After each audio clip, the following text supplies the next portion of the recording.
So now we're going to add to this first video.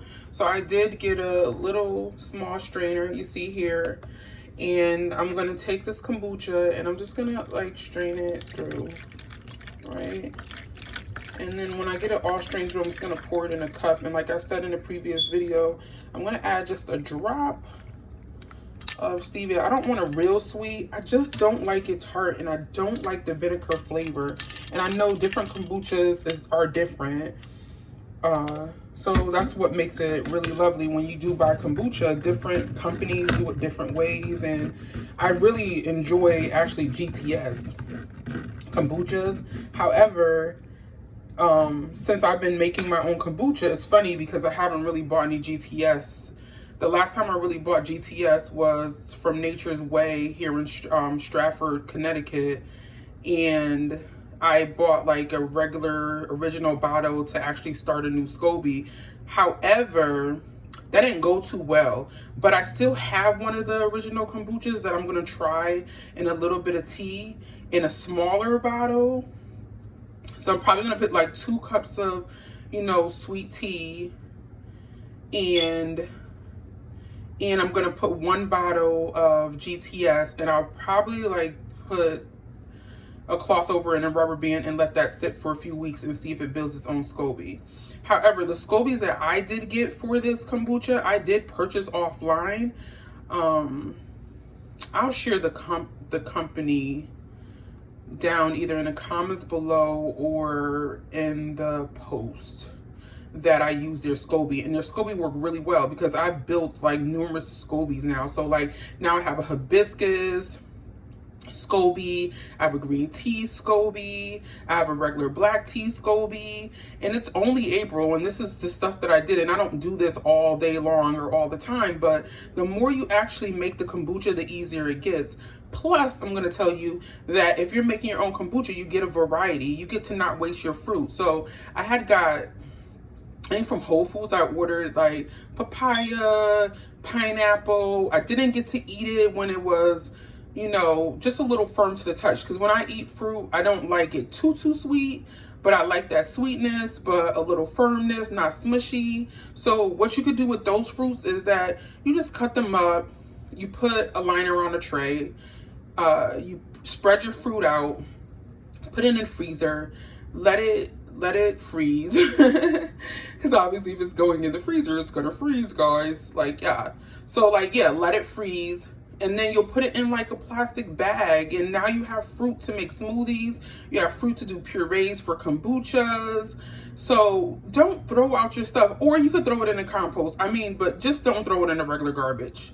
Like, do something with it. Like, I'm all about utilizing what you have and trying to waste as few possible resources as possible. Plus, don't waste your money. Like, don't go and buy fruit and stuff, and if it's a little soft, you don't have to throw it out. Just rinse it off. Clean your fruit, drain it, put, like I said, a piece of parchment paper down on a sheet, like a baking sheet, cookie sheet. Spread your fruit out and freeze it. And the reason why you do that is because what happens is that when you do it that way, your fruit doesn't stick together. Now you have, you know, single pieces of fruit. And you can do that with your vegetables as well, so that you don't waste stuff. So when things are getting near to the edge, instead of just leaving them in the refrigerator, ignoring them, wash them off. If you want to, blanch it, if it's string beans or something like that. If not, even if you don't blanch it, who cares? Wash it off, drain it, let it get some dryness to it. Put it on a cookie sheet with parchment paper and stuff, and let it, spread it out. You know, try to not have it sticking to each other. And guess what? You have string beans for another day. You know what I mean? So, like, we're all about not wasting. Also, you know, kind of lost my train of thought. That's okay, because you're going to see that a lot with me. But like I said, this right here will go in the compost. I literally try not to waste anything. And then, so right here in the dish rack, I'm going to take a mason jar and I'm going to pour it. And sorry if my hands are like ashy. Literally, I wake up when I want to. You can ask my partner. And look, you can see the fizzies. Look at the fizzies. Oh, so I've actually got it where I have, yeah, anyway, carbonation. Because that was a thing before. I was like, oh, I would talk to my daughter and I'm like, hey, Asia, like, does this have enough carbonation? It's like I didn't drink soda before. Like, I'm like, oh, like soda? What's soda? Like, I don't drink soda. Like, I don't know what carbonation is. I have to ask Asia, like, Asia, do you taste bubbles in here? But I mean, she drinks more bubbly stuff than I do. She actually likes like sparkling water, is it? Carbonated stuff. I'm okay. Like, I'll drink like Zevias or something. So right now I'm gonna add, we have some organic stevia, which I'm actually gonna end up making my own stevia. The only thing is that, okay, here we go with the stevia.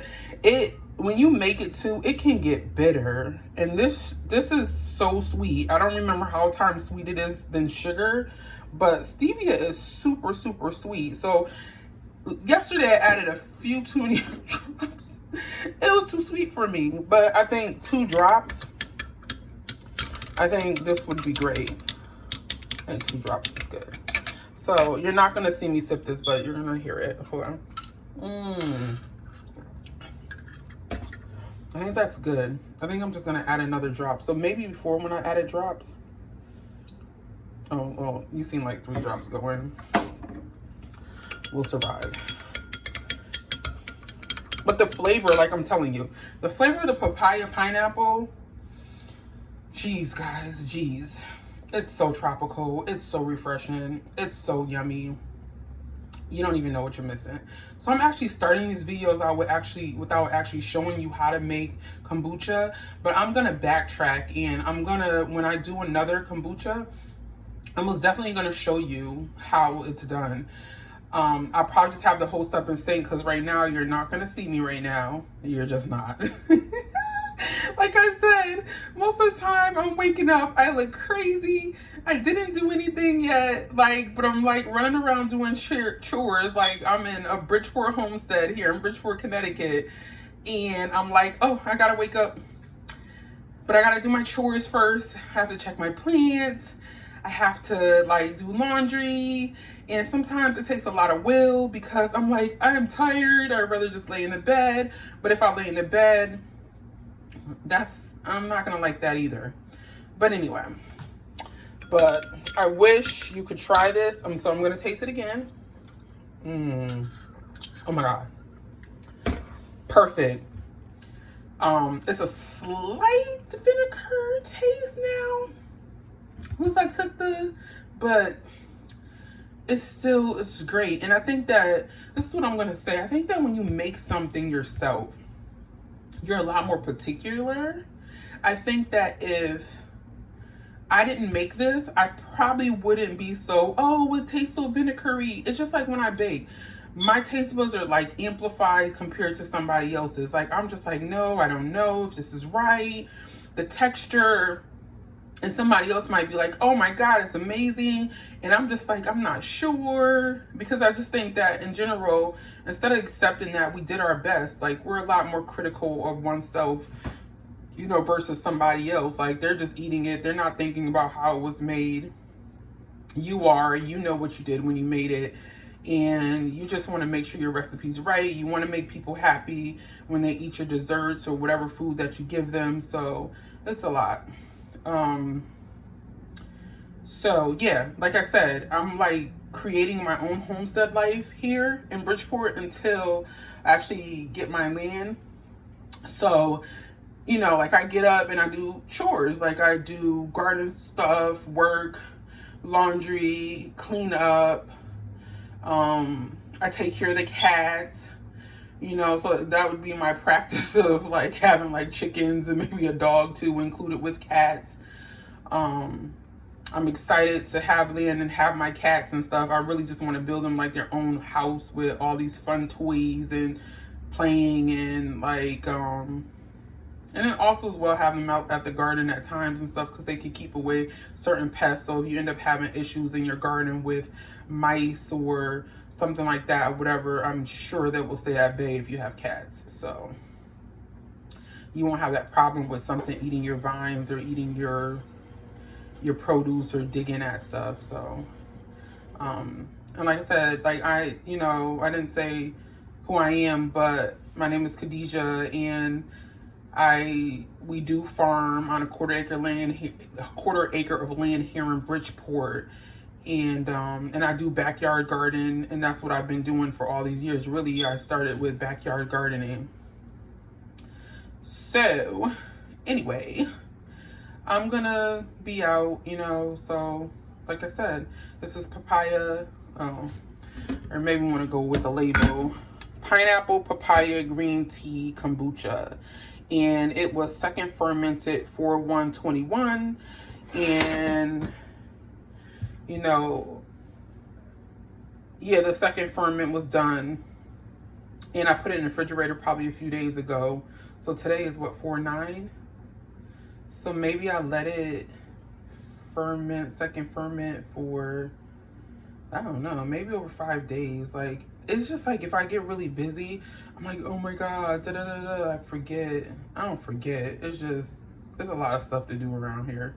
So again, oh, you see like the little fruit flies, like, yay, like, could I have some? Like, no, get the hell out of here. Like, all right, peace. So if you want to know how to make kombucha, or you want a recipe, I can share with you the company that I went through to buy my SCOBY, and I can take a picture of the paper that they sent me on directions on how to make kombucha.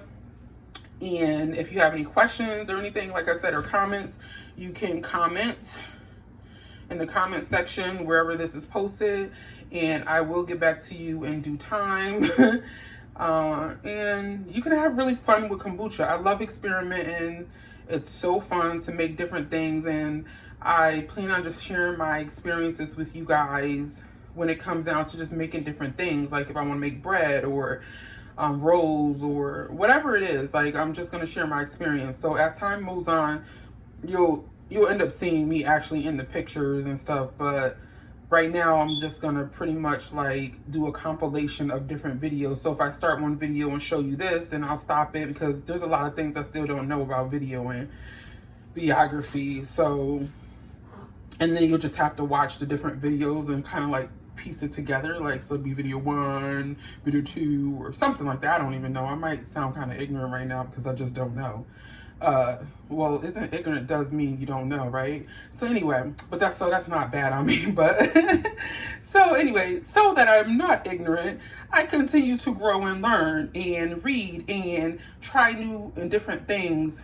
That's what it is. So anyway, not to prolong this any longer, peace. Thank you for watching.